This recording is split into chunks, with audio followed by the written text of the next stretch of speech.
Hey guys, big shout out to today's show sponsor, Squad QL, the roster management assistant to help you win your league this fantasy football season. Squad QL gives you an advantage by directly connecting to any league on Yahoo, ESPN, or CBS. Pulls in your roster, league settings, and scoring system to provide recommendations on waiver moves, starting lineup decisions, and trade recommendations to help you win your league this year. Head to squadql.com to download the all-in-one fantasy football manager app. If you play DFS as well, SquadQL is also brought to you by the creators of RotoQL, the leading daily fantasy lineup optimizer, trusted by 100,000 DFS players worldwide, available at rotoql.com. Let's start the show.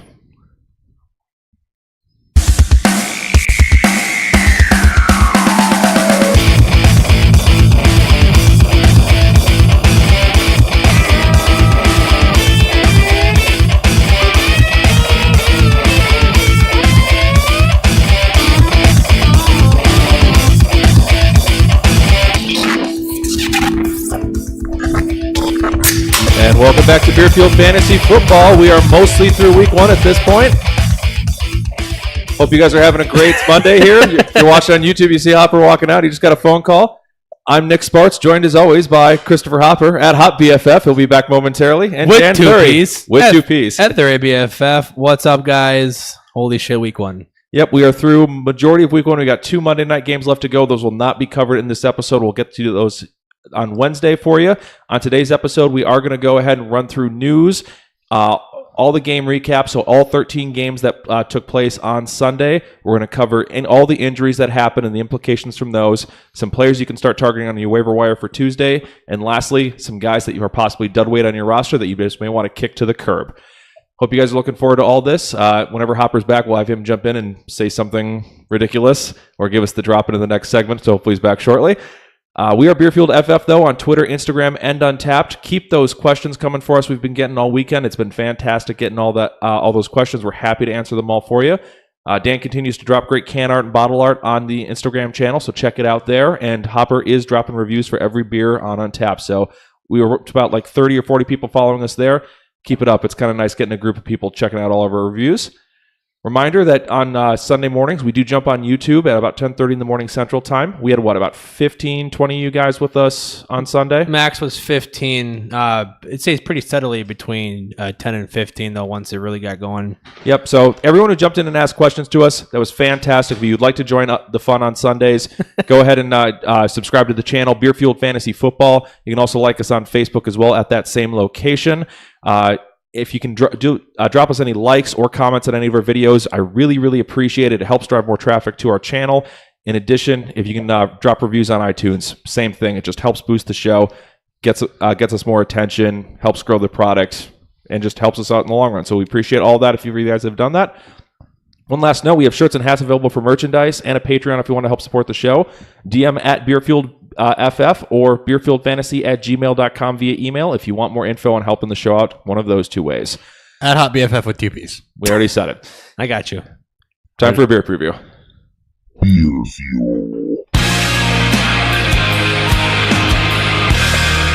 Just got to get myself promo in. Yep. Dan was kind enough to do the 2 P's. Thanks. Yes. I got you. We've got Dead Ringer from Ballast Point on. Ballast Point is based out of San Diego, California. Second time on the show, which last time was episode 52, which was the week 1 preview show from last year, so just barely over a year ago. Almost exactly a year. Dead Ringer's in October. This is the Oktoberfest Dead Ringer. Clocks in at 6%, 26 IBU. Oktoberfest style, loaded with sweet caramel toffee flavors and aromas. We'll give you a full review once we are through the majority of the game previews.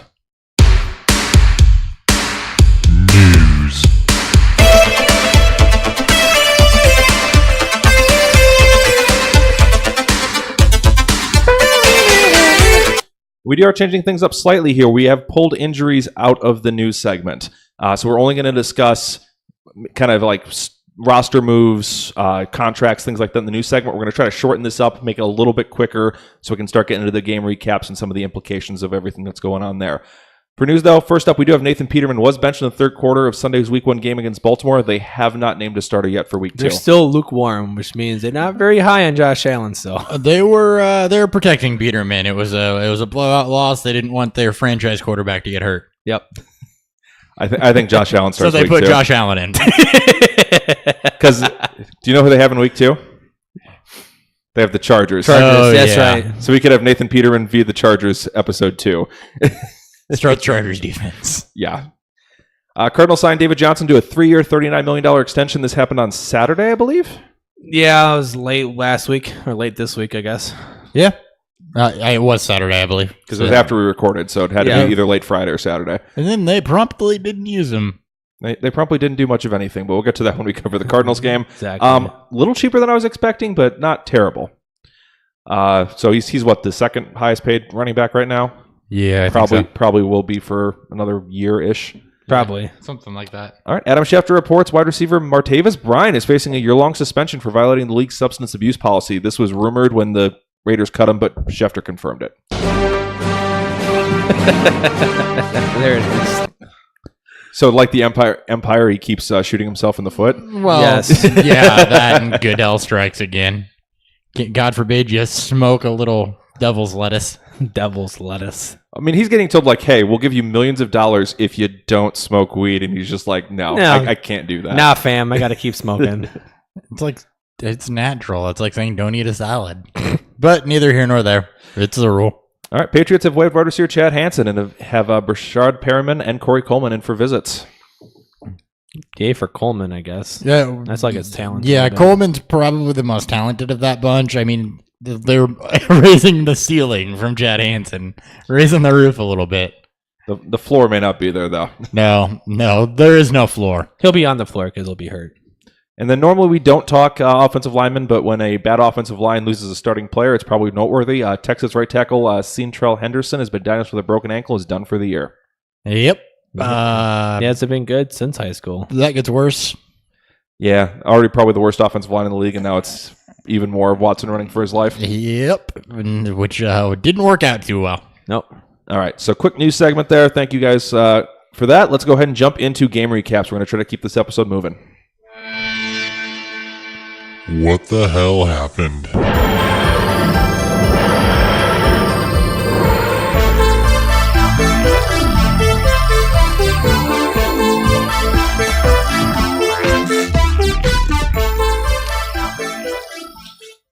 All right, we're going to kick off first with Buccaneers at the Saints. We also saw a high-scoring game, but I don't think we saw 88 points being scored high. Buccaneers win this one 48-40. Starting off with the Buccaneers as the road team. Fitzpatrick brought the Fitzmagic in this one. Finished as the QB1 so far with 48.3 fantasy points in 4-point passing touchdown leagues. There's a lot of really ugly throws, including the touchdown to Jackson that he just airmailed, and His first one, yes. Jackson just kind of stopped and waited for it. But he also had a couple nice plays with his legs. He ran the offense efficiently, got touchdowns to all three of his starting receivers. He was 14.89 yards per attempt, 3 touchdown passes over 30 yards. There's enough weapons in this offense that if he's going to play even solid, he may be able to have startable fantasy weeks. We'll talk about him more when we get to the waiver segment. Running game was pretty ugly. Barber had 69 yards on 19 attempts. He outtouched Rodgers 19-3, so Barber's the guy. That's it. There's no one else involved at this point. Targets broke down as follows for the receivers. Evans had 7. He looks to be the safest one. Jackson and Godwin, Humphreys all had 5, 5, and 4 respectively. Humphreys looks like he might be a floor play, kind of like he was last year, where he's going to get you 5 to 7 points in half or full point PPR type range. Godwin I thought was the most impressive in his plays though this week. Defense and kicker were both better than I expected. I'm not endorsing them, but just keep an eye on them, as if they continue playing well, they may be worth talking about as stashes. They have a kicker? They apparently do have a kicker, and he hit everything. Who's their kicker? I don't even remember off the top of my head. It's Catanzaro. That's how much we know. Oh, yeah, Catanzaro. Yeah. Yeah, because I made a comment about how he didn't matter. Put him in at tackle, what was it? Like Yeah. most kickers. Yeah, So. put him in at tackle. All right. On the Saints side, Drew Brees was channeling old school Drew Brees. 45 attempts, 439 yards, 3 touchdowns, playing from behind.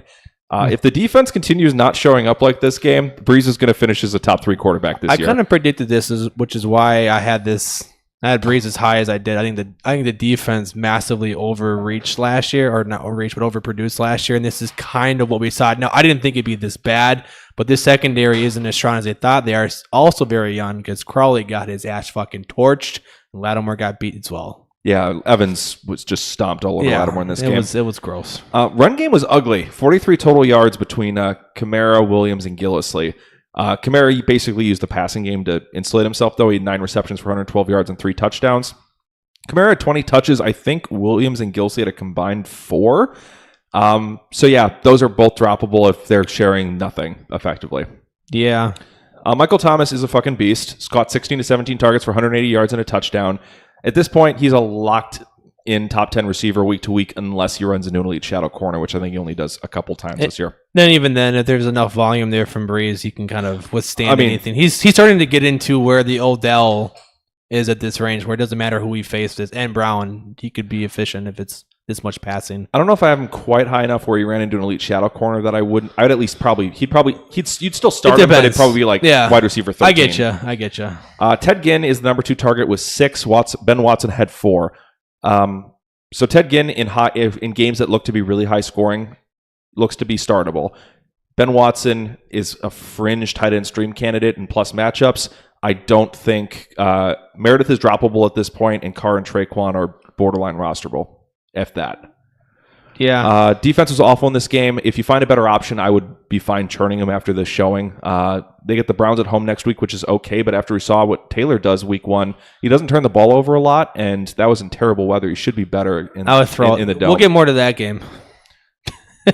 All right. But that's all I have on that one. Dan, you're up next. Bengals at the Colts. Bengals win this one 34-23. A late Jack Doyle fumble kind of sealed it. Yeah, so we'll start with the Bengals here as the road team. So Dalton did what we all predicted as Nick's stream of the week. He finished as a backing QB 121 for 243 yards, 2 touchdowns, and an interception. I don't like him in week 2, though. He gets a Thursday night game against the Ravens defense, who just made Nathan Peterman look like a high school quarterback. I expect a little better game out of Dalton, but it's probably not start worthy. Yeah, I would look elsewhere. As for the running backs here, the big note is that Mixon completely out-touched Gio here. 22 touches to Gio's 2. Out-snapped him, I believe it was 52-12. Mixon is the bell cow bat. The way that they've used him since preseason is if he's not getting going in the running game, they get him involved in the passing game. They have figured out how to use Mixon, how to make him viable. He's an RB2 going forward with RB1 upside easily. Obviously fade in bad or not fade, but obviously have lower expectations in bad matchups. But right now, this is the Mixon show. As for Gio, I still think he's a hold just in case if Mixon does get banged up, which he's tended to do. But if you need a roster spot, it's not bad to drop him. Yeah, he is churnable at this point, and he looks like he's lost all of his own value at this point. He's strictly a handcuff. And then as for the receivers, AJ Green did what you drafted him to do. While the wide receiver 2 spot looks to be continues to look gross as Tyler Boyd outsnapped John Ross, but John Ross got the touchdown. Boyd also got more targets, 5-3. I would avoid these guys in all leagues. It's too gross at this point. Mm-hmm. As for the tight ends, Eifert is still doing what he does well. He finished second in snaps behind their blocking tight end, CJ Uzomah. I'm not a big fan of Eifert's next 2 matchups, though. He gets the Ravens and Panthers. And you may have to throw him out there until we need to see more snaps from him until you can trust him as a weekly starter. So he actually did not line up in line a single time, is what I read. He only lined up in the slot or outside. Eifert? Yep. Yeah, it was, so they strictly are using him as a receiver at this point. Well, good. Less chance of injury. It helps keep him healthy, so that's true. Yeah, but yeah. He clocked in as per PFF. He had 5 plays as a run blocker.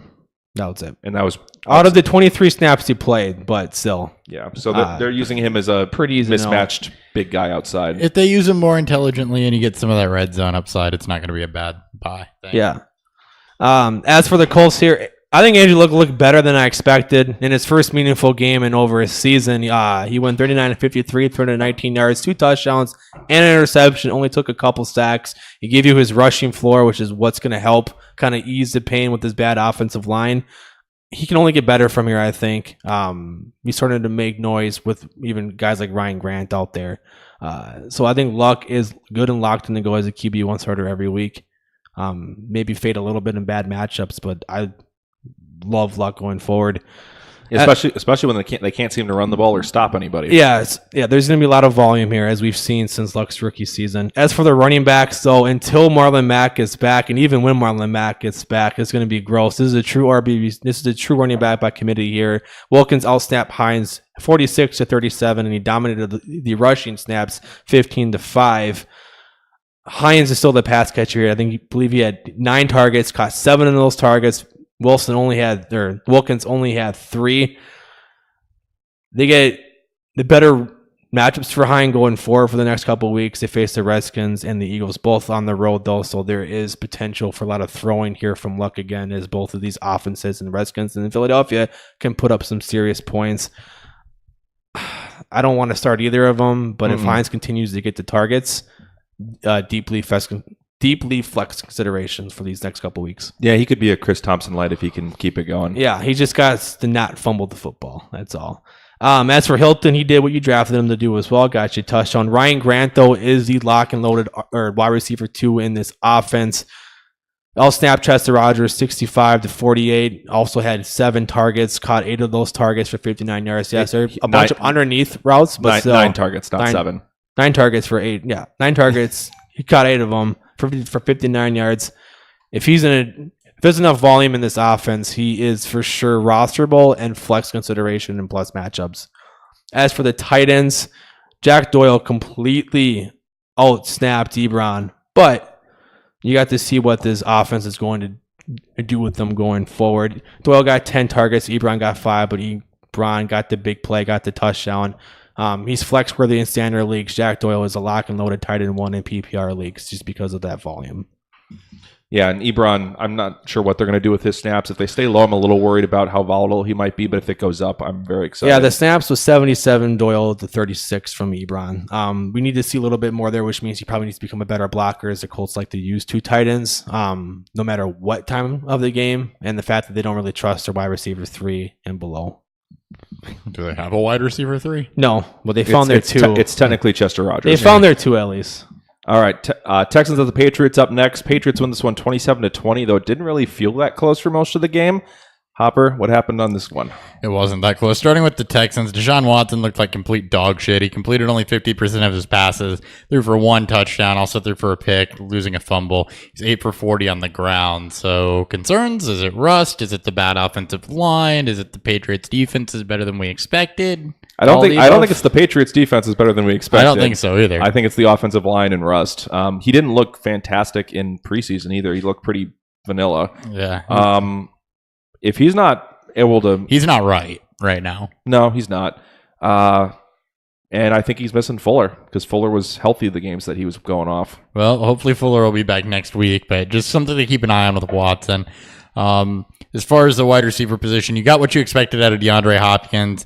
Bruce Ellington, second most targeted wide receiver. He had 8 targets, caught 4 of those for 37 and 1, and Fuller's absent. It's any value, though, for him with or without Fuller.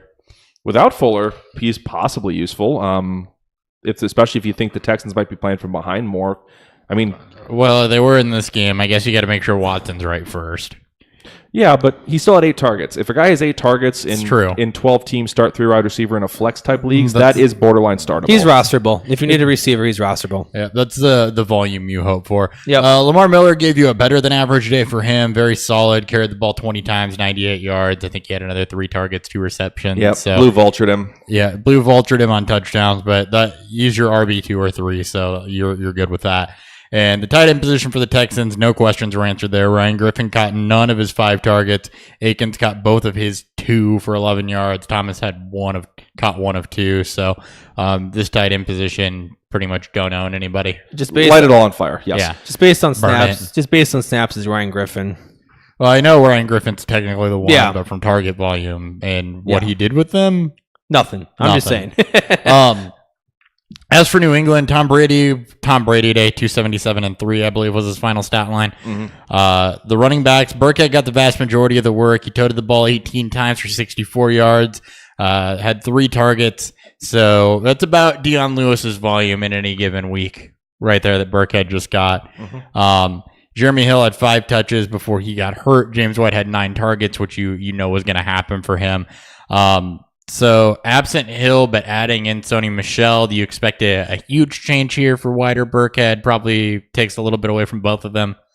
Yeah, I'd assume he gets all of Hill's touches. He probably steals about 2 targets from White, and he probably steals about another 4 or 5 carries from Burkhead. That's what I was thinking too, is that Burkhead's probably going to be around 15 to 16 touches. And then White will be the 6 to 10 range, and Michelle will be the 10 to 12 range. Yeah, something like that. So Philip Dorsett, not Chris Hogan, was the most targeted wide receiver in this one. He caught all 7 of his balls for 66 yards. That's Dorsett. Hogan was 1 of 5 for 11 yards. So do you think we pinpointed the wrong Edelman replacement? I'm not panicking yet, though I'm highly disappointed in him. I do want to put him on timeout for a few days. I may bench him and then put him back in my lineup later and see if he's learned his lesson. But Dorsett is absolutely a must-add, and we'll cover him more in the waiver wire segment. But he is the 2. They were using Patterson creatively, but Dorsett was used as a traditional receiver. Yeah, Patterson was used creatively, just not a ton of volume for him. I think it was 3 rushes and 3 targets. So they used him, but unless he breaks one off, he's not worth it. But Dorsett has emerged as a pickup we'll talk about more. And then Gronk and Brady both were as expected. Gronk was the primary target, and like I said, Brady just gave you a Tom Brady day against an offense on the other side that wasn't doing a whole lot, which put the onus on the defense with a bad secondary. Yeah, and this would have been a better Brady day if the Texans had kept it interesting, which they did not. They did not. All right. That all you have for that game? That's all I got. All right, let's jump to 49ers at the Vikings before you get called again. Vikings to win this one 24-16. For the 49ers side, Jimmy leaned into our worst fears in this one. He had quite a few bad throws through 3 interceptions to a below-average finish. He doesn't appear to have enough weapons and just ability on his own to be matchup proof. So if you're looking at some of the best matchups in the league, I would try to find other options. So I'm probably going to try to avoid him against his 2 Rams matchups. And if he catches anybody else, that's really scary this season. But the next 2 weeks are better at home versus the Lions and the Chiefs, so he should be startable for you in those 2 games. Run game was overall pretty quiet, but Breida I thought was the better one that I saw on tape and on the stat box. That kind of matched up. He was at 4.2 yards a carry versus 3.2 for Morris. Neither was amazing, but I thought Breida was the better one. Neither was used in the passing game at all. They didn't get a target. Wow. Juszczyk was the only guy out of the backfield who got targeted at all. Really weird for a Shanahan offense. It seems to be a Garoppolo thing. He really didn't target Hyde last year after he came in as well. And Breida was really hot or cold in the passing game. So it seems to be very much a Garoppolo does not seem to target his running backs much to the point.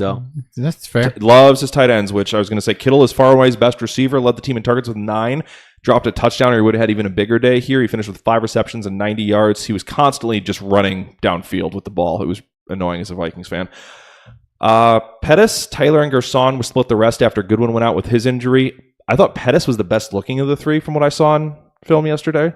No, I agree with that. He really played the Goodwin role, and he showed everything that you liked about him in college. The ability to separate, the ability to adjust the ball, to win contested. It's what you liked about him in the draft process, and with Goodwin hurt, he got the chance to show it off a little bit. His touchdown was pretty. If Goodwin misses time, I like Pettis as an ad. If Goodwin's healthy, probably not worth anything. Yeah. Yep. So wait till if that news breaks before waivers run, consider him as a possible ad. On to the Vikings side, Cousins had a solid but not spectacular game. His 2 touchdown passes were amazing, the one to Diggs and one to Rudolph. But the rest of the game, it was kind of erratic. His 4th quarter, he didn't complete a single pass. So kind of a mixed Cousins games there. It looks like they still might be meshing the offense, and there's definitely some obvious ceiling there. But if he ran into a top-tier defense like the Eagles, I'd be a little concerned. Against everybody else, he should still be fine at worst as a back-end 1, if not higher. Cook looked to be the guy. Murray got the majority of his carries late in the game, and it was an 80-20 split on snap percentage. Cook was pretty ugly running, though, 2.5 yards a carry, so that's a bit of a concern with this offensive line.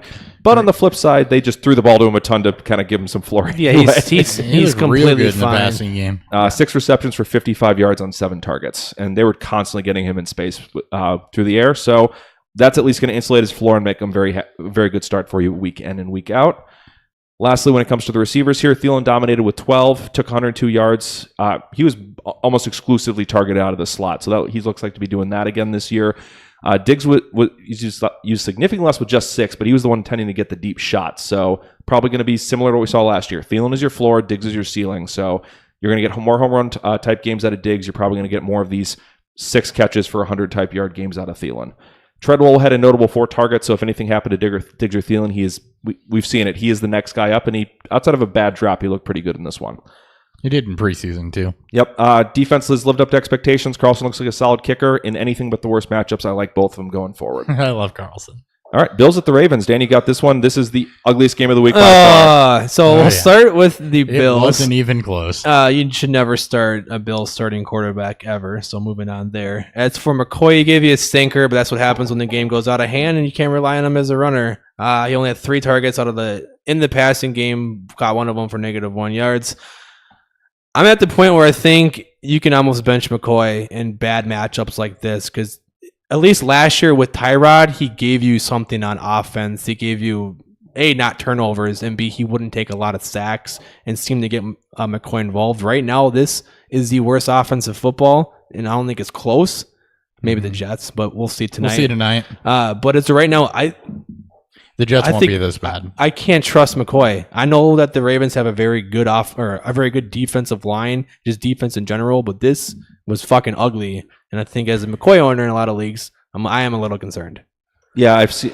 You may want to panic sell and see if you can get anything close to what you paid for him in draft season. Yeah. Some leagues you might have paid for him as running back 3, in which case, oh well. Yeah. Then you're fine. Because I think you're either in this 1-2 situation. Either you're holding and it's going to get I wouldn't worse sell before him it gets yet. better. Yeah. Or I'd either sell now or you're holding them through the next 2 ugly weeks. Just kind of like Eddie Lacy, Hold of me a few years ago. sporadically. Yeah, it's kind of like Eddie Lacy of a few years ago, where you're that's- kind of just waiting for him. That's way back. I think that was 2013 where he had the terrible Yeah, start. but- More than a few years ago. And he won you a title. But but it's hard to get rid of him. But either way, Marcus Murphy saw the second most snaps and I believe targets as well. He is the clear-cut number 2 there if anything were to happen. As for Bills wide receivers, both Benjamin and Zay Jones are the 1 and 2. Both had 7, or Benjamin had 7 targets, Jones had 6.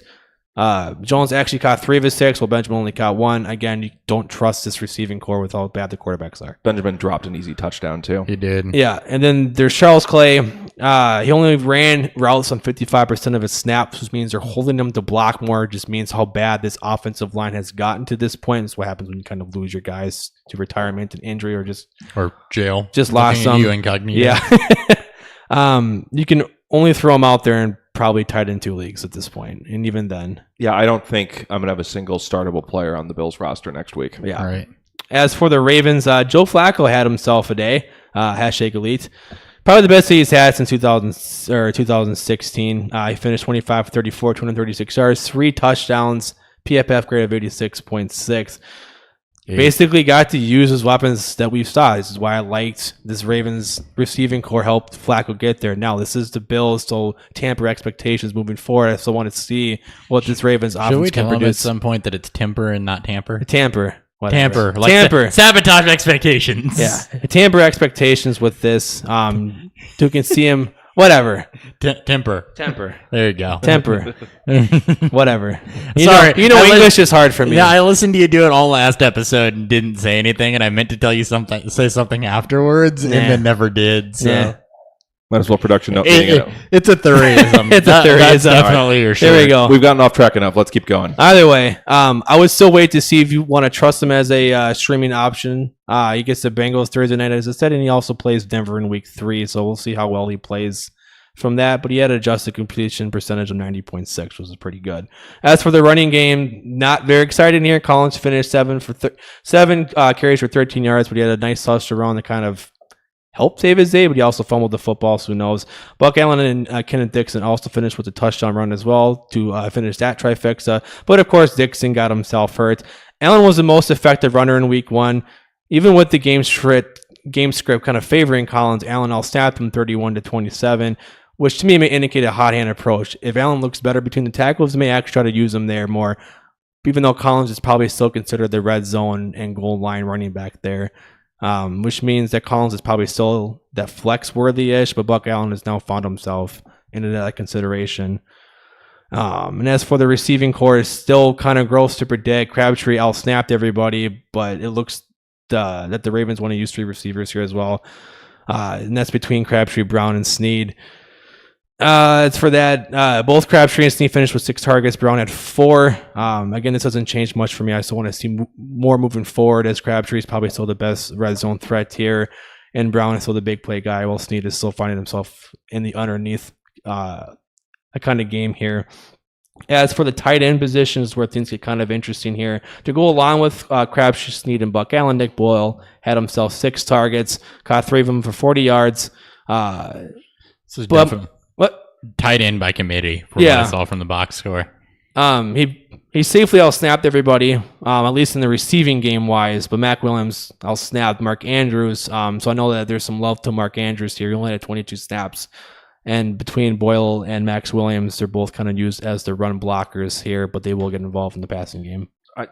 Everything I'm reading here is like I just want nothing to do with this. Yeah, I don't it's find gross. anything Because interesting it's by about committee, that. and even though I subscribe to the theory of I don't care how much you're used, just how you're used, in a way. Like I don't care if you're on the field for 60 snaps, if you're blocking all the time. I want to see you run routes and get targeted. This is still a mess because everybody got targeted at least 4 times. I guess it's more or less. Well, yeah, for the receivers it's gross. For the tight ends, at least they got targeted. Yeah. All right, enough about tight ends. That probably won't matter as soon as Hayden Hurst comes back anyway. And then you Continue. can still trust the Ravens defense to get at Cincy Thursday, Denver. Pittsburgh is a little concerning, but they get at Cleveland too. I don't feel amazing about Denver or Pittsburgh right now, but we'll get to that later. Jaguars at the Giants. Hopper, this is your one. Jaguars pull this one out 20-15. All right, Jaguars. Bortles gave you an absolute floor day for him. 17 for 33, 176, touchdown and a pick. 4 for 42 on the ground. That is Blake Bortles' floor. Fournette was solid, 9 for 41 with 3 receptions before he got hurt. Yeldon didn't fare as well. Averaged 3.6 yards a carry in relief, also picking up 3 receptions. Yeldon must start with no Fournette, though, even given the poor efficiency. Most likely. I mean, you probably will not have a lot of lineups that are rushing out to get Yeldon that wouldn't plug him in immediately. Right. And then, yeah, I kind of agree with that. It's a volume play. I mean, he's shown the ability to be very efficient and the ability to not be efficient at all. So it's a dice roll, but it is also a volume play from a team that wants to run the football. And then the targets in this one were really spread out. Yeldon had 7, Westbrook 6. As ASJ and Moncrief each had 5, Cole had 4. Westbrook and Cole put up 51 and 54 yards respectively. The answer to wide receiver questions at this point is everybody's fringe and nobody's really anybody right now. Yeah. Yep, we're still figuring that out. The only one who kind of intrigued me that I spotted on this one was kind of Westbrook with getting that target volume out of the slot. It's kind of interesting. But well, and if you remember in the previews, though, I called that as a matchup thing also, to where speedy or slot receivers kind of did well against the Giants. So they do well against a lot of teams, though. yes, they do. Just depends on how good your slot corner is. As for the Giants, Eli had the day you would expect against a Jacksonville defense that is not very good. Barkley saved his day with a massive 68-yard run. Before that, he was 17 for 38 against a stacked Jacksonville defense. Caught 2 of his 6 targets. So overall performance on Barkley, a little concerning that he needed the big run to fix the day, or just rookie growing pains. The tape I saw, Barkley was getting just blown up in the backfield constantly and still making plays happen. So he looked good. The offensive line has some major questions. So I think he's talented enough that he'll still make good things happen. He had an AP day. He'll fine. His first game as a rookie. All right. And then Beckham saw 15 targets in this one. Shepard grabbed 7, Ingram 5.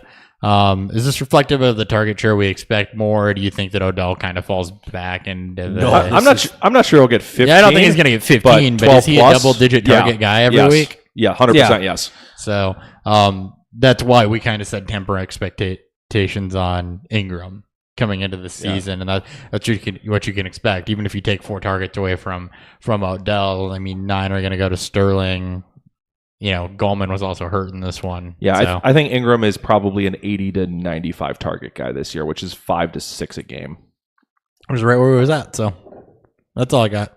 All right, I'm going to try to do this game in 7 hours faster than the game actually took. Titans at the Dolphins. Dolphins win this one 27-20 in the longest game since the NFL merger.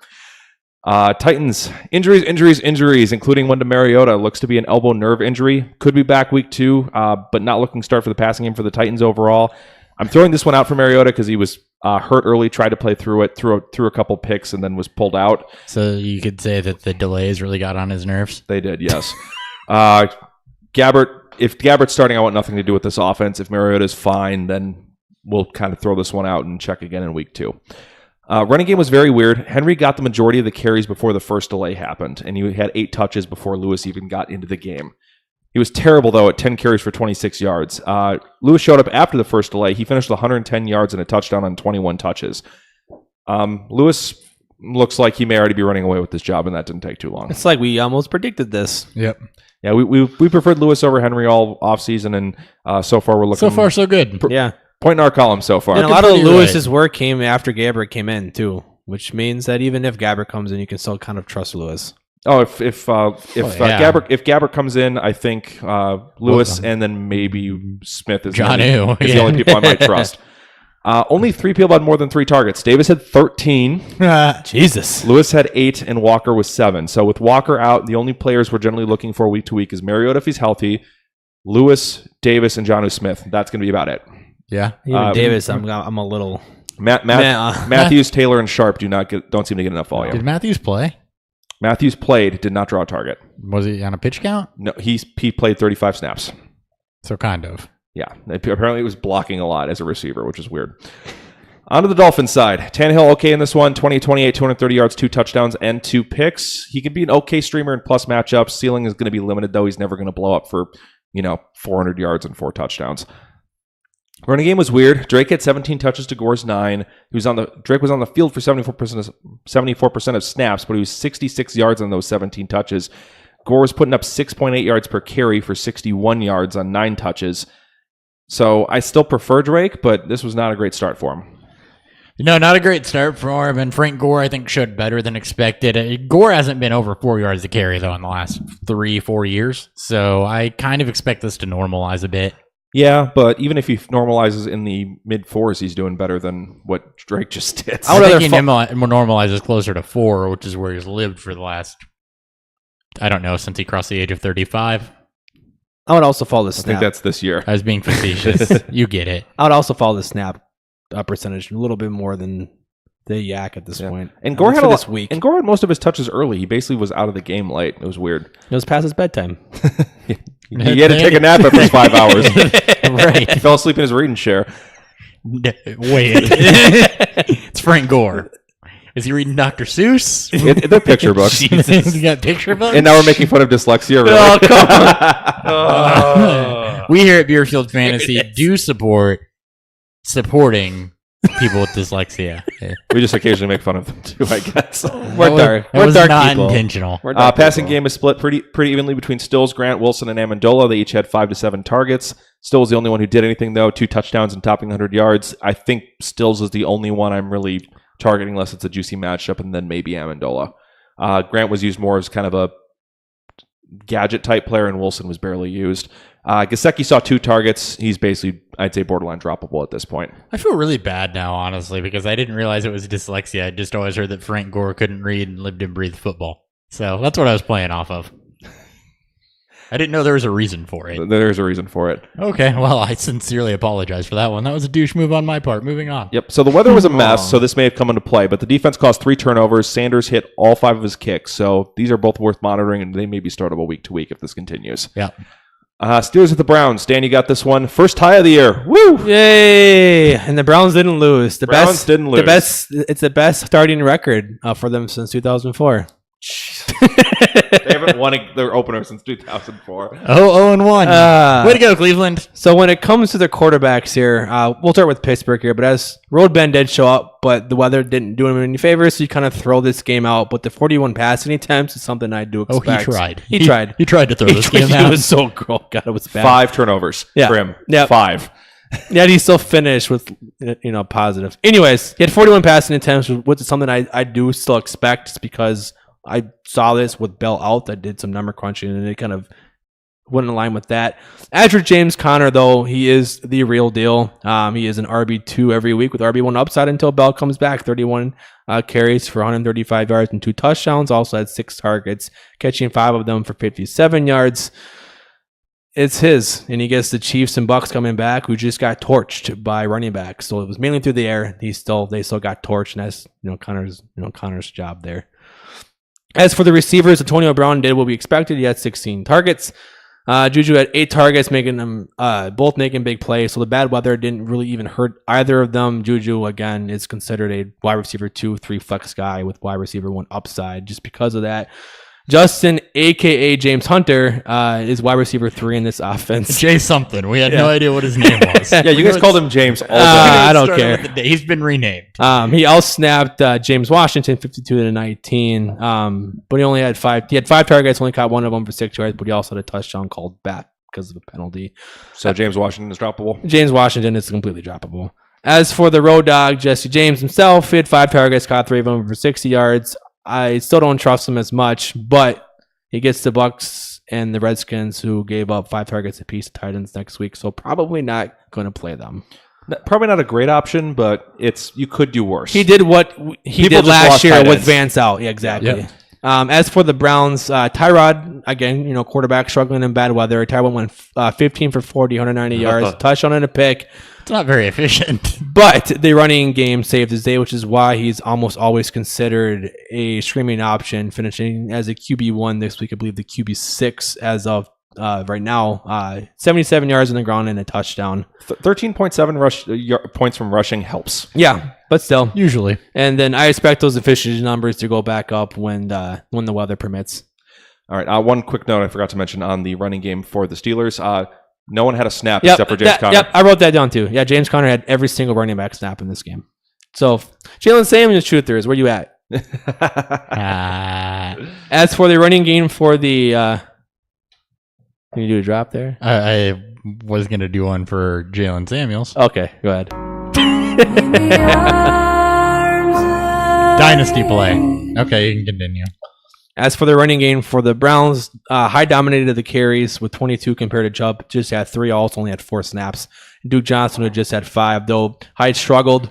Averaged 2.8 yards per carry, at least saved his day with the touchdown. Only had 2 targets as well.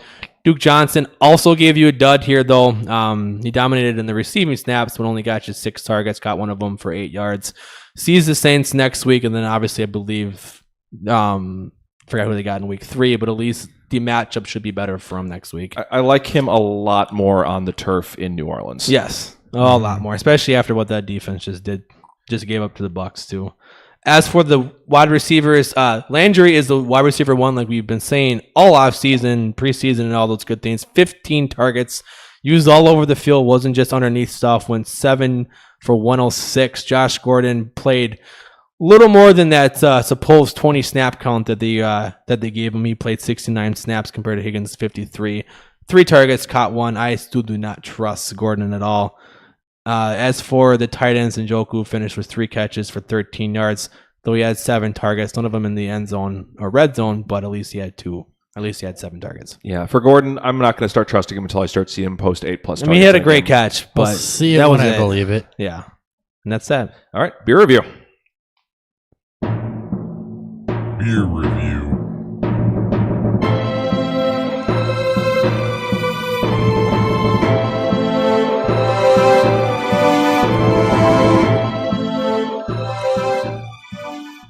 What did you guys think about the Oktoberfest Dead Ringer from Ballast Point Brewing Company? Solid Oktoberfest. Oktoberfest or Oktoberfest. That goes without saying, but they're usually just kind of a mild, like malty sweetness, kind of moderate as far as the body goes. They're not really heavy, but they're definitely not light, and almost no bitterness. They're just a really smooth, mildly sweet.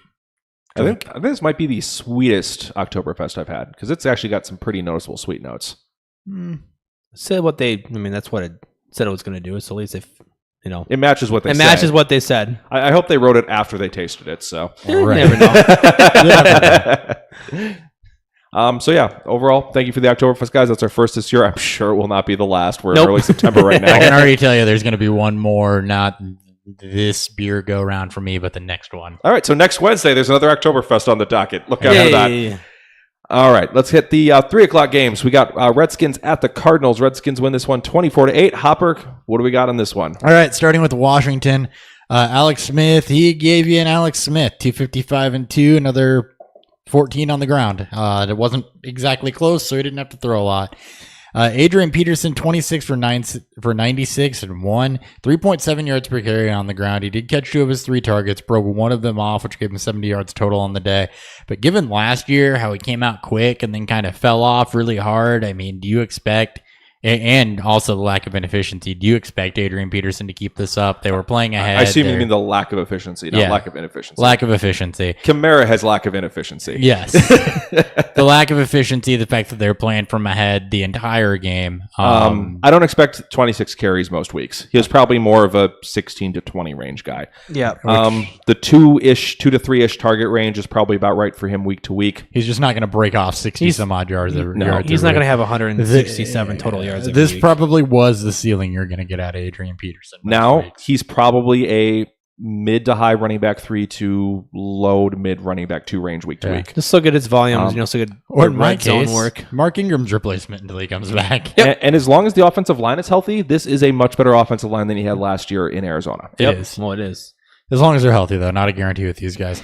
Chris Thompson, on the other end, he picked up right where he left off. He caught 6 of 7 for 63 and a touchdown. He's a PPR must start. He may just be a regular must start at this point, also. Yeah. He's Kamara light. He has been amazing the last 11 He was Kamara before Kamara. Every game he's played. If he's healthy, you start him, I think, at this point. Yeah, in PPR especially. Yep. Everybody else on this team, the targets were spread out. Reed was 5 for 4, 5 targets, 4 catches, 48 yards, and a touchdown. Crowder was kind of dismal, 3 of 4 for 32 and 0. Too early to fade expectations on Crowder. Just yes. again, He was third in snaps. I don't know why they're still giving Doxson snaps, but Crowder fits the mold better. They really want to make Doxson a thing. And that's you kind of can start to fade a little bit if that's going to be the case. Yeah, I mean, I look more at, again, targets than anything, but still, I just think they're playing ahead so much in this one that I'm not going to freak out about Crowder yet. Exactly. I get that too. I want to see Crowder in a close game, which we should get soon. I don't trust that defense to perform like it did this next week. I don't either. As for the Cardinals, they had a lot of growing pains going on. Bradford was relatively efficient. If you just look at his completion percentage, it was 20 for 34. But the inefficient part was he was only threw for 153 yards, and he threw for a pick, no touchdowns. Just growing pains, or the Redskins better than we expected, the Cardinals worse than we expected. Both. 100% growing pains, possibly Washington slightly better than we expected. Yeah, I'm thinking both. David Johnson only had 9 rushing attempts, which to me seems insane. He did have 9 targets, catching 5 of them for 30 yards. Averaged 4.1 yards per carry on his rushes, but what the hell is his coaching staff thinking, only giving him 9 carries? I don't know, but he's about to pass my shit list for number 1 overall most hated offensive coordinator, McCoy. I'm looking at you over Sarkisian right about now. Yeah, we're getting there. It took 1 game, and I'm already it's been 1 game. Yeah, Sarkisian gave us fucking almost 2 years. John worth. Fox levels of incompetence. Yeah, that's bad. Fitzgerald did see 10 targets. He hauled in 7 for 76, so he's absolutely a must-own, especially in PPR. Nothing you didn't know there. RSJ was second in targets with 6 of them. No other wide receiver saw more than 3 looks. I don't think any of the wide receivers outside Fitzgerald are worth roster. I think there's 3 players worth even considering on this team. It's David Johnson, Fitzgerald, and RSJ. Yep. And RSJ is only because of the Olsen and Walker injuries to me. Yes, and that massively bumped him up the list of like, all right, we're running out of names. You're moving up. Yeah, it's like last year all over again. Edmonds did see 4 carries and 4 targets. Do you think he can carve out a larger workload, or do you just think that was garbage time for him? I saw his carries. They were almost all late. Yeah, they were. I noticed that also. That's it. I'm done. That's it for that game. All right. Yeah, that was an ugly one. McCoy, you better fix it by next week. Chiefs at the Chargers. Chiefs win this one 38-28, and a bit of a surprise from the Chargers defense. From the Chiefs side, Mahomes played out of his mind in this one. He may exceed his lofty expectations for this season. He showed a lot of his gunslinger tendencies. There's a lot of deep balls. There's a lot of risky throws, but his arm strength and his accuracy while throwing off balance, the things we loved about him coming out of college, were on point in this one. So I can think of a worse matchup than going into the Chargers at home that he's going to have this year, because I don't think they catch the Jaguars. So at this point, I think you just start him. Yeah, you do. You got to. There's way too much upside. Yeah. All right. Hunt had 16 of the team's 20 carries, so it looks like at this point he's locked this up. He's going to be a 75 to 80% workload guy this year, so slightly worse than last year, but pretty close. He is the workhorse. Didn't do a ton with him, though, so there's going to be better games for him. But this does look like it might be more of a passing team than last year, so it might be a slight ding to Hunt's ceiling from what we saw last year. Yeah. That was my concern a little bit. Yeah, well, and I think that we all kind of properly projected that, though. Yeah. I think he's more of a mid to back end one as opposed to a high one. We all had him at the back end. Where at this point is strictly a handcuff, he has no value unless you're holding him for that purpose. Hill's far and away the number one target. He looks to be safe start week to week. And he's only got about 5 more matchups all year I'd consider tough. He catches Denver twice, Jacksonville, and they do catch Jacksonville, and I think like 1 or 2 other games that are kind of ugly-ish. Probably like... But for the most part, I'd start him every single week, even against tough matchups, just slightly lower expectations than those. Watkins and Kelsey are both significantly involved. I do expect better games for them soon. But the offense was so hot in this game and they couldn't get involved. So right now I'm slightly lowering expectations on Kelsey and Watkins. I'm trying to avoid it. Because Hill got the ball and he just ran it to the end zone every time. Because he's fast. Because he's fast and there was no need for the other. And team. if they're giving him that much open field to run after the catch, what do you expect? Yep. And with how accurate Bucker is and how good this offense is, Bucker's a must start. And defense is as bad as we thought they were, so don't even think about it. Too many awards for them. On the Chargers side, Rivers was definitely not always pretty. He was often playing from behind, but it was an excellent final stat line on the way to a top 8 finish for him. Got to work on his makeup. Any plus matchups, I like him. He can be started almost every game, at least as a decently safe play. Gordon dominated running back touches with 24 to Eckler's 10, so Gordon seems to be the safe one volume-wise. Both were heavily involved in the passing game, though. They had 189 yards receiving between the two of them on 18 targets. Weakness for the Chiefs. Yeah, I was going to say that's probably a little more weakness. Or maybe they don't trust their number 2 receiver as much. The other thing. That is too. Or both. Gordon and Eckler might be the second and third target, and that insulates both their floors. Gordon is absolutely, of course, a must start, but Eckler may be a borderline running back. I'd like 3. to see some more touches on any given week, but it's great to see that the efficiency is there. Yep, Allen's number 1 receiver by a mile, should be started without question. He started a little slow in this one, but he blew up in the second half. Williams looks to be the best receiver, but he only had 30% of the team's snaps. If that ticks up, he might be startable at this point. At 30% snap, sure, I'm not interested. Cates only got 3 targets. Still not interested in him, even with the loss of 2 tight ends right now. Tyrell had the second most snaps. He was about 77%, so he is somebody who could possibly look at as a desperation type play still. Mm-hmm. Defense disappointed, but they get Buffalo next week, so hold them still. Yep. And kicker missed a 42-yard kick, so don't hold Chargers kickers just as a rule. They seem to be cursed for some reason. Sturgis. Cowboys at the Panthers. Dan, you got this one. So this game was ugly for the Cowboys. Panthers won 16-8, by the way. So we'll start with the Cowboys here. This is ugly for Dak. O-line struggled to keep pressure off of him. He took 6 sacks, I believe 10 QB hits. Every single throw besides one was under 20 yards, so this is going to be all short underneath work, which is great for Cole Beasley. As for Dak, and starting him, though, he can give you his floor, but his floor didn't show up this week. He had, I believe, like 4 or 5 rushes for 19 yards. I don't like him as a streaming option anymore, not until they can figure out this passing game, because this is extremely too one-dimensional with a bad offensive line. Yeah, even the floor wasn't there, though. Carolina's front 7 did look awesome. Yeah, but, yeah. Anyways, as for Zeke, I believe his upside is going to be capped with the offensive struggles and the O-line struggles, but at least he saved his day. 15 carries, 69 yards, touchdown. He had 4 targets, catching 3 for 17. Maybe not. He's obviously an every week starter, but maybe not the top 3 to 5 running back that we all expected. So, and we were slightly concerned about how much Rod Smith was going to take. Rod Smith had 4% of snaps. He had 5 snaps total. As for the passing game, I mentioned Cole Beasley, 8 targets, caught 7 of them for 73 yards. He is the number 1 receiver in this offense. We were running about Michael Gallup. Hearns is number 2 at this point.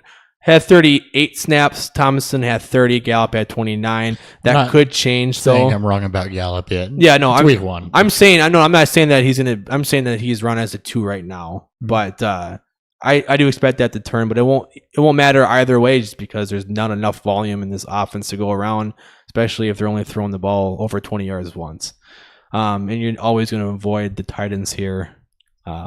Never start them. As for the Panthers, Cam gave you a floor day, but continued to struggle throwing the football and finding that rhythm. He finished 17 for 26, 161. No touchdowns, no picks, but he added that 58 yards and touchdown on the ground.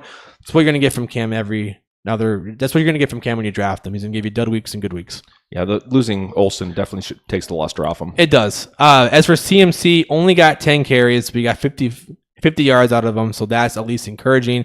He had 9 targets, caught 6 of them, just missed that touchdown to give you him his big day. So this is a floor day for him. As for what CJ Anderson could do to his volume, not going to happen. He outsnapped CJ Anderson 57-12 at 82% of the snaps. CJ Anderson is not a threat. As for the receivers, when Cam struggles, the receivers are going to struggle. Funches and Wright all led all receivers with 5 targets, but did very little with them. DJ Moore is buried on the depth chart right now. It's wide receiver 4, only had 17 snaps. And then with Olsen going down, looks like Ian Thompson is the clear pass catching back here, or pass catching tight end here. So he is a must add in 2 tight end leagues and tight end premium leagues. Ian Thomas. Depending on how bad the injury is to Olsen, he may be a must add in 1 tight ends too. Because this is a team that uses tight ends. Yeah. And what we saw from preseason, he looked good when he had his chances. Mm-hmm. And in college. Yeah. And then he is Johnny Smith. And then if you want to consider starting the Panthers, a DST, I'd recommend probably not. Next 3 matchups at Atlanta, then at home against the Bengals and Giants. I mean, with how bad Atlanta's red zone offense has been, I don't know that I hate that matchup. Well, and the Giants, a lot of leagues give up a lot of yards. The Giants are pretty incompetent, too. Yeah. Granted, it was against Jacksonville. I mean, so you can. So, either way, that's it for them if you guys have anything more. I do not. Last game for the week before we hit Monday night. Broncos at the Seahawks. Broncos win this one 27-24. Wilson gets one of his toughest games out of the year out of the way for the Seahawks. Still breaks 20 fantasy points. So once again, proving is very safe for you guys. He did it entirely through the air, though. He only had 4 rushing yards in this game. I was concerned about him a little bit in this one. I had him as a back end one, but he looks like he's safe no matter what. So, and against worse defense, he's going to put up 25 plus points. And this is with no Baldwin either. Baldwin didn't have a target. Carson Penny split the workload almost 50-50, which is a little weird. Carson was significantly better, 79 yards on 10 versus 43 on 11 for Penny. Carson did lose a fumble, though, which might be a bit of a concern. Penny's going to continue to be a thorn in the side of Carson owners, so Carson looks like a back-end desperation type start, and Penny is a bench stash at best until we see more from him. Baldwin went down before he saw a target. It was an MCL sprain. He's going to be gone for 2 to 3 weeks. So it's going to be Brandon Marshall led the team with 6 targets. Disley had 5, Lockett with 4. All 3 of those look to be kind of the primary 3 receivers at this point. Lockett, I like the best long-term because I think he's basically Marshall's old. I trust Lockett a little bit more at this point. And then Vanette saw just 2 targets. He might be stuck behind Disley, but even if this is a 1A, 1B situation, in shallow one tight end leagues, I think Vanette's droppable. Defense gave up 27 points and almost 500 yards, so even with 3 picks on Keenum, don't hold this defense if you were already. We told you not to all off-season, and this is why. Seabass is a low-end streamer at best. Any other questions on the Seahawks? No. It was ugly. Keenan reminded us that he's basically a gunslinger with a pretty mediocre arm. He's going to have some big games, though. 3 touchdowns saved his day in this one. This was not the toughest matchup for him. He should be a quarterback 2 streamer watch list, though. He does get the Raiders at home next week, which he may be my start of the week for that one. Freeman and Lindsey operated as your 2 big backs. They both had 17 touches. Freeman barely outsnapped Lindsey. They were basically even, and Booker was a distant third. Lindsey was better in this one. He's used a lot like Cohen is in Chicago, where he's a lot of shifty plays on the move and looked excellent. He is a priority add in any sort of decently sized league. Freeman does get some of the shine taken off because I think he's still going to get enough volume to be a borderline RB2, but I don't know the possible home run and running back one ceiling is going to be there if Lindsey keeps this up. Sanders was one of our best calls of the week, so high five to us. Yay. Catch 10 of 11 targets, 135 yards, and a touchdown. And Thomas held his own as well. He went 663 and 1 on 10 targets. Those 2, I think, just you start them. That's what you want to see from them after. That's what you saw from them for so long, and then last year it just wasn't there. That's what you saw from Case last year with Diggs and Thielen. I'm not surprised. Sanders is Thielen. Thomas is Diggs. Just start them. We called it. As long as they're healthy, you start both, unless it's just an absolutely terrible matchup. Sutton only had 5 targets. He was 3rd in the pecking order. He had some nice flashes, but I don't think he's really startable. He's maybe rosterable. Not until one of the other 2 gets hurt, and they normally do. Defense was excellent. Even though they gave up 24 points, they sacked Wilson 6 times, 2 picks, and a fumble recovery, so they are a must-start in all but the worst matchups. McManus was also excellent, hitting all of his kicks, even including a 53-yard bomb. This is the last game. Bears at Packers. Yeah, Bears-Packers, going to run through this one real quick because it was really painful for me. Starting with the Bears, the offense overall came out looking dynamic. They showed a lot of different looks, and they seemed like they started to play more to not lose instead of win once they went up 17-0. The issue was when they switched from scripted plays to not scripted plays. Yes. So it's growing pains. You expect that to get better. Jordan Howard was 5 for 5 for 25 yards through the air. So 5 catches, 5 targets. Racked up another 15 for 82 on the ground. He had more targets and carries than Cohen, who was 3 of 4 through the air for 16 yards and 5 for 25 as a runner.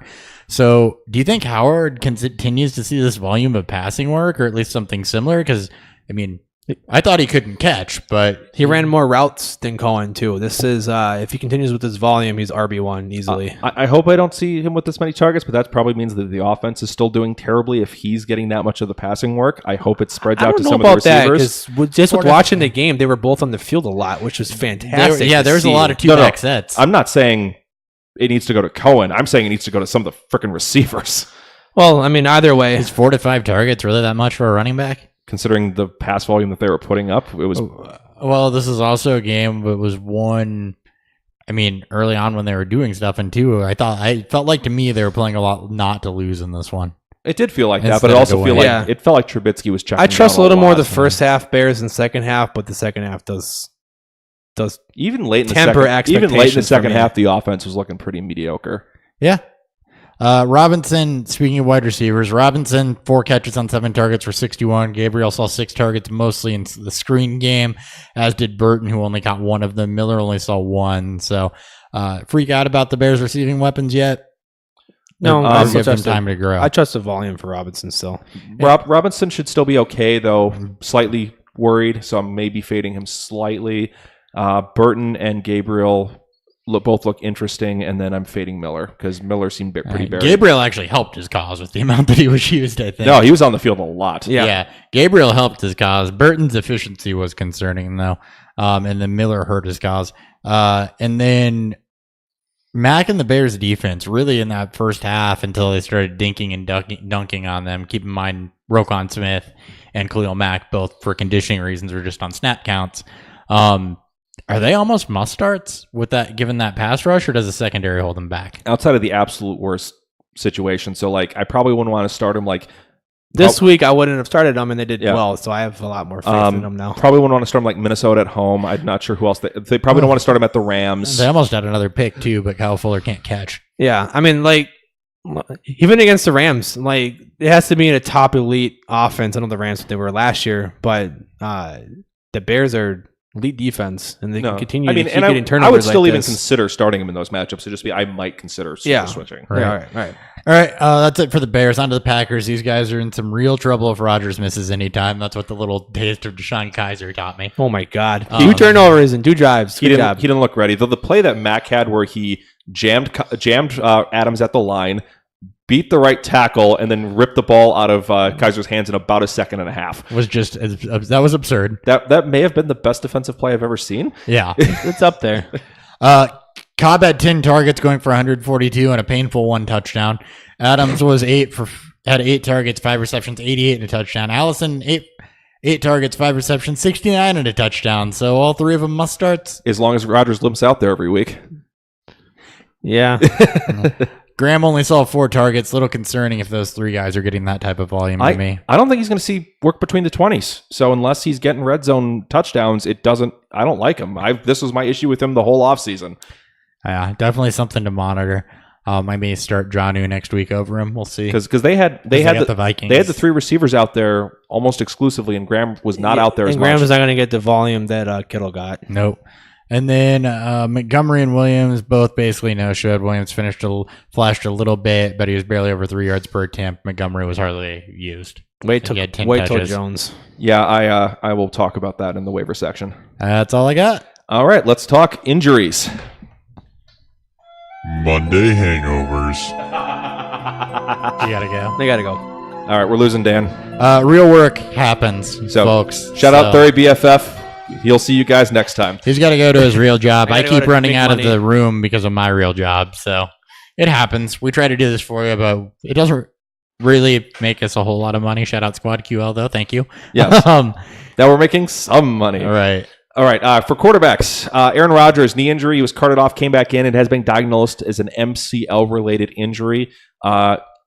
Rodgers originally said at the end of Sunday night that he's for sure going to play this week. Coach came out, was not nearly as confident in that answer. So keep an eye on this, keep how it develops, and see if he suits up against the Vikings next week. It is going to be a tough matchup for him anyway, but if Rodgers is out there, you are starting him anyway.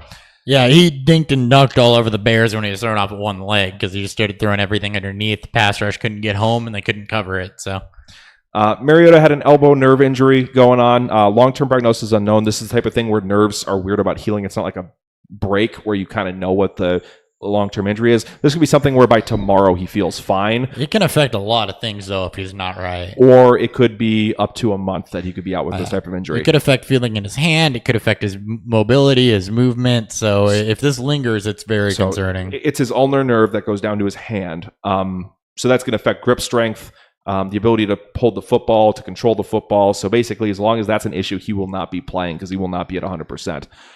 So we may be up for some Blaine Gabbert time if it does not heal quickly. Yep. That's it for the quarterbacks this week. No, that's even for 2. That's pretty bad for quarterbacks. Running backs were less significant this week. Leonard Fournette was the only big name that had anything happen to him. He had a hamstring issue that forced him from the game. It's currently not being reported as serious, though Roto-World is saying that hamstring usually is at least a week. Yeah, we'll see. They've said that it's minor.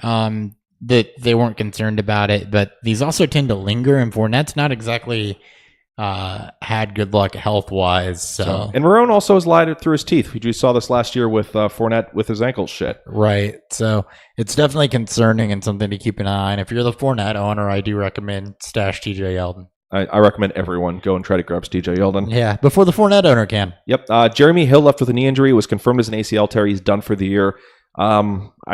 I like Jeremy Hill, so it's too bad for that, but it does help clear out the backfield slightly. Yeah, we talked about this one, though, and Michelle coming in, I think, like you said, I was in complete agreement with you. He gets most of Hill's work. He takes a couple carries from Burkhead, couple targets from White. So, but it does clear that up some because you're not trying to find carries for Hill. Yeah, if it was 4 of them, it would just put a damper on everybody. Yeah, it's still kind of damp, but it's not soaking wet. Yes, it's damp instead of a damper. Right, it's a little moist. Wayne Gallman left with a knee injury. It's not expected to be serious. I do hope he comes back because there's nobody behind Barkley if Gallman's out. Yeah, Stewart got carries for whatever. Well, now I know what the reason was, but wasn't good. It wasn't pretty.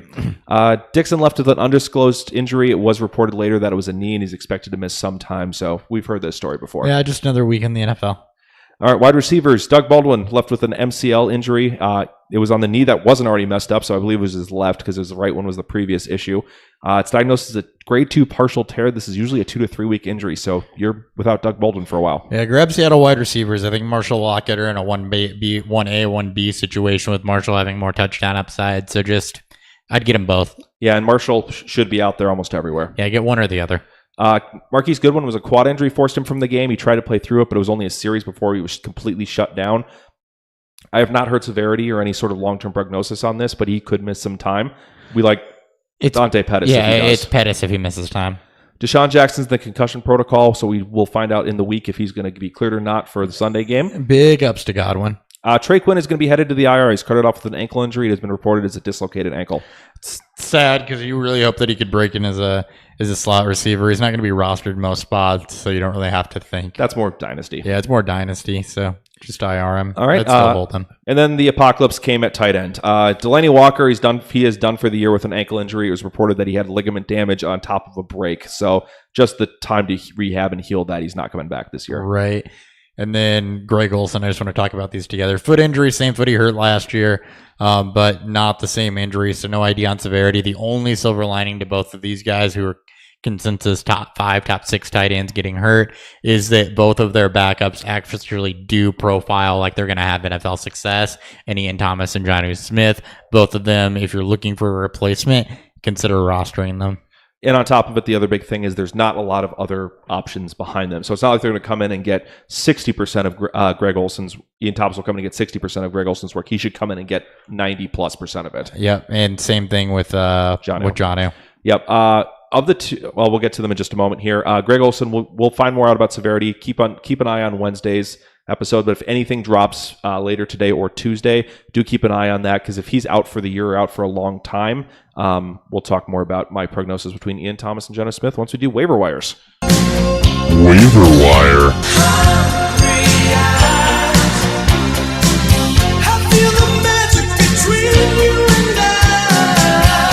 I re-recorded that one from last year. It's been a long time since I got that drop. I know. It's just clear this time.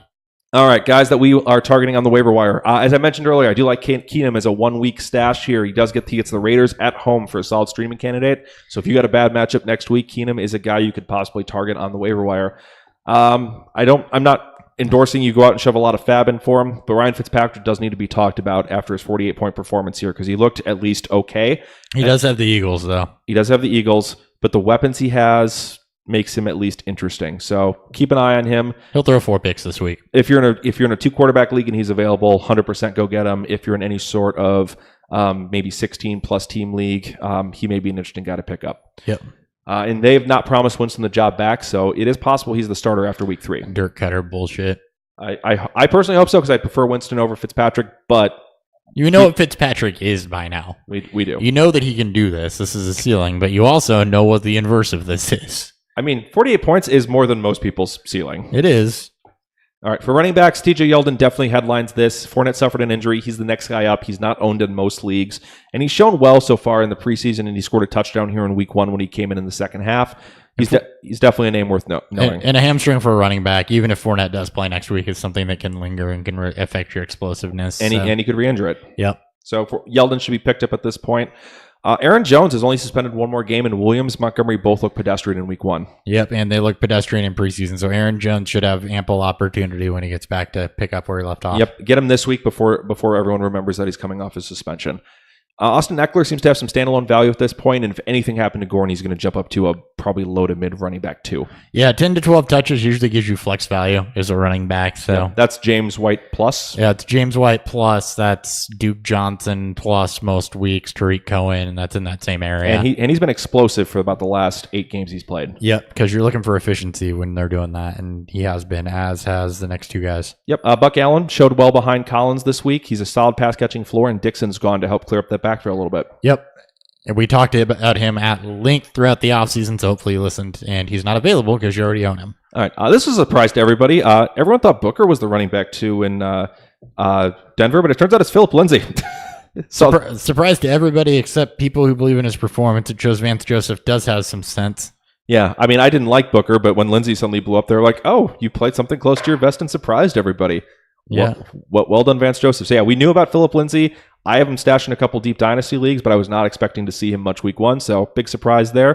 He is an interesting guy to pick out if you're looking for kind of a home run swing. Yep, and the next guy, I went from hot about to cold about, and I should have just stayed relatively hot, apparently.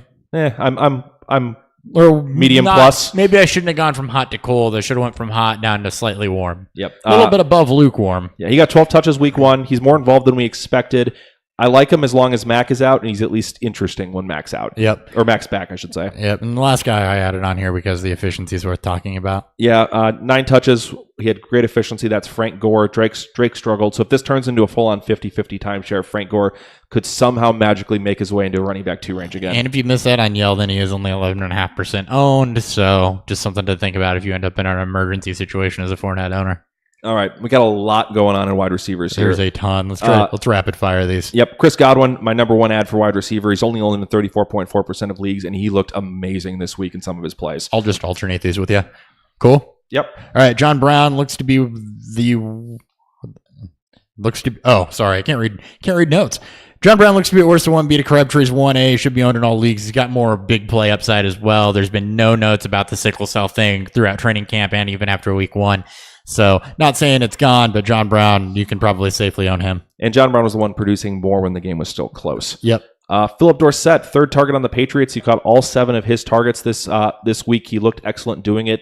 He is definitely the guy you want to own for at least the next 3 weeks and possibly might have value once Edelman's back too. Yep. Tyler Lockett and Brandon Marshall. I'm going to talk about these 2 together because it's the same situation. They are kind of running as the 1A and the 1B. Lockett's younger with a little bit more big play ability. Marshall more possession, did get targeted more. Probably going to be used more in the red zone. They should both be rostered without Baldwin there. Yep. Geronimo Allison has locked up the number 3 role completely. He will be startable as long as Rodgers is healthy and playing. He looked pretty good last night, and there was no hint of anyone taking his snaps. He absolutely did. Ryan Grant looks like he's emerged as the Colts wide receiver too. 9 targets against the Bengals in week 1. Against the Bengals in week 1. Brandon LaFell rule here. He's getting targets. You start him. Yep. If Luck's going to throw the ball 53 times, you must own the wide receiver too. D.D. Westbrook was the highest targeted Jaguars wide receiver in week 1. He's owned in less than 10% of leagues. They will have some matchups where they have to throw more than they did in this week. Yeah. Dante Pettis really flashed as a Goodwin replacement. We talked about his touchdown catch. We know what his raw skills looked like.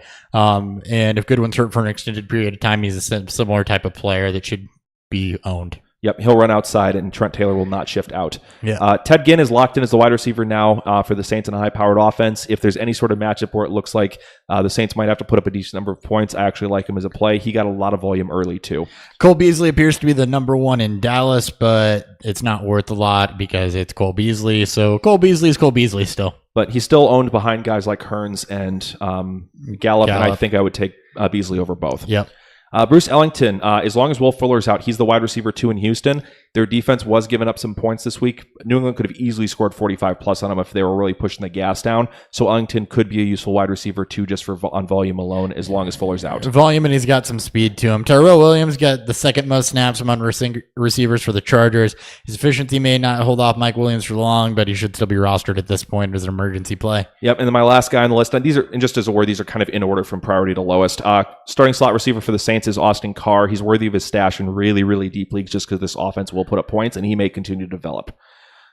Kicking it over to tight ends, your favorite guy first. Yep, George Kittle, if he's available, he's a must-add. He was Garoppolo's favorite target, so as long as he's healthy, you start him. He does have a tendency to get banged up, but he should be owned at this point, especially at the injuries to Walker and Olsen.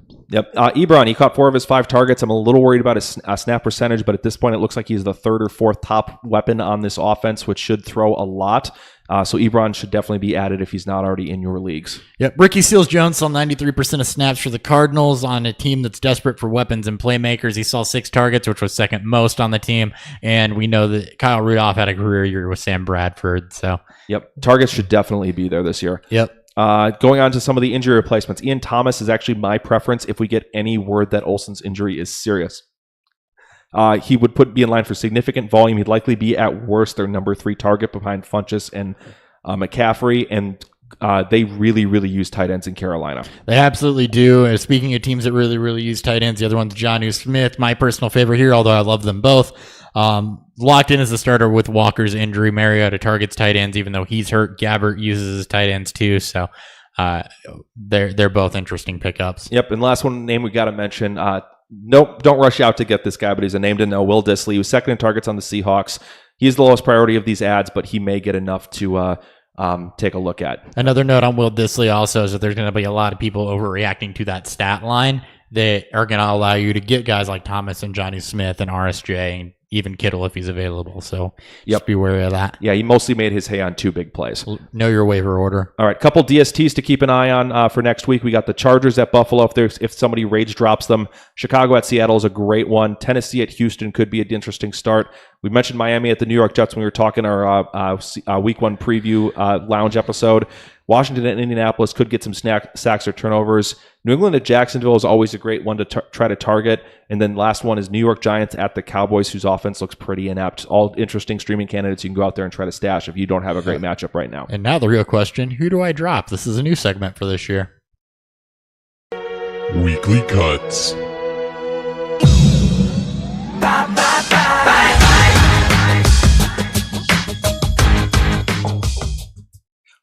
Bye. All right, who are we saying goodbye to? For quarterbacks, I threw out Mitchell Trubisky. The offense looked pretty dysfunctional once they got out of the scripted plays.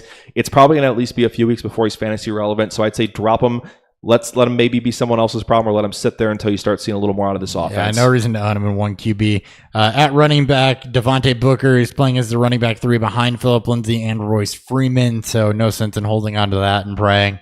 Yep, Mike Gillislee split I think 4 total touches between him and Jonathan Williams. Even if there's an injury to Kamara, it looks like they're just going to throw and just not even bother running the ball at this point. So Gillislee is droppable. Yep.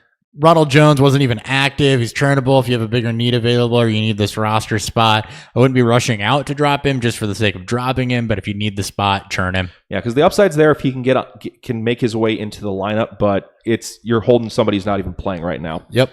All right, that's all I had for the big ones for running back. Jalen Samuels as well, I would say, is turnable. He had 0 snaps. Yeah, if you own him. If you believe in that sort of thing. Wide receiver, a player we saw a lot out of the preseason was Taywan Taylor, but he had 9 snaps in week 1 in a game they were losing. He's buried behind Matthews and Sharp, guys I don't have a ton of love for. So the fact that he's doing that and he can't even get on the field, I think Taylor you can safely cut and maybe check on later. Yep. DJ Moore saw just 17 snaps in week 1. He looks buried in a tepid depth chart. Guys like Jarius Wright, Demir Bird were out snapping and out targeting him. Yep. He may grow into something, but you're probably wasting a roster spot for the 6 weeks you wait for him to try to maybe break out into a wide receiver 3. Anthony Miller, he's behind Gabriel at this point. He's the 5th or 6th target on a low volume passing offense. So similar to Trubisky, wait for this to develop into something more interesting before you stash these type of players. Speaking of things that need time to develop into something more interesting, if they ever do, James Washington, 0 targets. I don't believe he saw the field. James/Justin, whatever his first name is, Hunter, was out targeting him. Yeah, I think Dan said he saw 11 snaps and didn't get a target. Yep. And then Cameron Meredith was a healthy scratch in favor of Austin Carr. Twice cut Austin Carr. I like the little addition you made. Yeah. So yeah, those guys are all safely cut for receivers. There's probably more that we're missing too, but those guys are drafted in a lot of leagues and should not be owned. Yeah, they're mostly drafted as upside plays. For tight end, I threw down Delaney Walker. He's likely done for the season at this point. It's basically been confirmed, so you can safely cut him except out in Dynasty. Yeah, Nick Vannett in any 1 tight end leagues, there were even shallow 2 tight end leagues. Much heavier split between him and Disley than what was expected. More of a churn candidate, especially in 2 tight ends. The upside, the snap count, as Dan mentioned earlier in the episode, still there, but it didn't immediately materialize. So yeah, he owns, you got to churn him. He owns this job less than I think we were anticipating, and then on top of it, Dixon will come back and probably eat into it even more. Yeah, so it could end up being a real mess. Yep. Cameron Brate, short yardage work for him. Only 2 targets in a week with the offense was flying. At least until Winston is back, the volume is just not going to be there. I'd rather wait until Winston's back and maybe try to pick him back up. Yep. All right. We're going to quick preview the rest of the week for you guys here. All 3 of us, including Thury BFF, we'll be back Wednesday. We'll recap the 2 Monday night games, what we learned, and the biggest takeaway in our week 1 lounge episode. And then we'll preview Thursday night's game for you. Friday, we're going to recap the Thursday night game, preview all the games for week 2. Sunday, we'll be live on the air at 10:30 in the morning Central Time on YouTube, answering all your questions, any breaking news that drops Saturday or Sunday morning. One last shout out to squadql.com. Anything else before we sign off? No, I got nothing. Thank you guys for paying attention. Thank you for dealing with the fact that we have, lives and I occasionally have to run in front of the camera or Thury has to leave mid-episode. We do this for you. We do our best to put it together comprehensively. Sometimes it doesn't work, but we still fuck our way through it. Yep, we do our best. Thank you so much for the support, everyone. Shout out to Squad QL for sponsoring the episode. We'll catch you guys next time on Beer Fueled Fantasy Football. Later. See, yeah, that's still really weird for me to do. I need Thury.